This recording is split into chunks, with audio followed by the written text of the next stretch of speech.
Bonsoir à tous, bienvenue. Ravi de vous retrouver sur RTI2.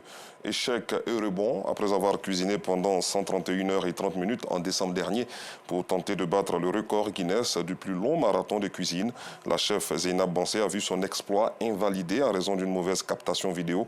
A-t-on appris dans un communiqué publié ce vendredi. Le Guinness World Records l'a informé que la vidéo contenait plusieurs plans non conformes aux règles strictes imposées. Cependant, l'Ivoirienne ne jette pas l'éponge, elle ne lâche pas prise. Un nouveau marathon culinaire est prévu pour la fin du mois de mars prochain.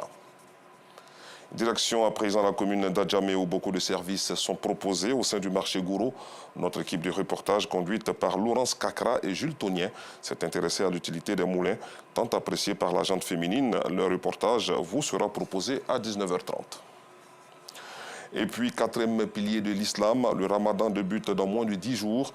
À Abidjan, les articles islamiques, dont les tapis de prière, les dates, le Coran, entre autres, sont les plus prisés à la grande satisfaction des commerçants qui se frottent les mains en cette période.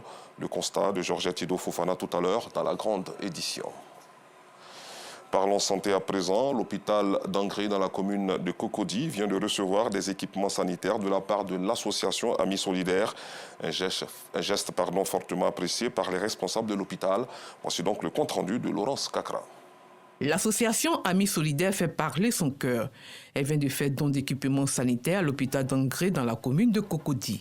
À travers ce geste, elle entend participer à l'amélioration du plateau médical technique de cette structure sanitaire. Conscient des efforts que le gouvernement mène pour l'amélioration de la santé de nos populations, nous avons jugé utile d'apporter notre pierre à l'édifice, à tout ce qui se fait par le gouvernement. Et comme notre association est née dans la commune de Cocody et précisément Angré, nous avons jugé important d'apporter notre petite contribution à l'amélioration de la vie des populations de la commune d'Angré. Et c'est dans ce sens que le choix s'est porté sur le centre de santé communautaire d'Angré. Philomène Kakou, directrice départementale de la santé, de l'hygiène publique et de la couverture maladie universelle, au nom de son ministère, apprécie ce geste et lance un appel à d'autres bonnes volontés. Je suis très ravie et je voudrais dire que tout ce que nos amis ont fait, c'est vraiment pour nous aider, nous soulager aussi et surtout nos patients qui en ont le plus besoin, les aider pour améliorer l'état de leur santé. Le bienfait, comme on dit, n'est jamais perdu et que nous comptons sur eux pour que d'autres bonnes volontés se joignent à eux pour pouvoir vraiment nous aider.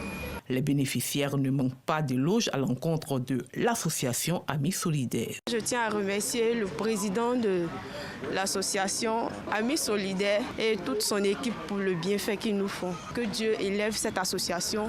Créée en 2023, l'association Amis Solidaires fait de l'entraide son cheval de bataille et regroupe 35 membres.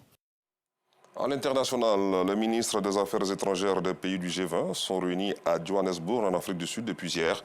Un rassemblement pour préparer le sommet des chefs d'État qui se tiendra pour la première fois sur le sol africain en novembre prochain, également à Johannesburg. Mais l'ombre des tensions diplomatiques vient obscurcir les projets de l'Afrique du Sud pour ce forum mondial. Je vous retrouve à 19h30.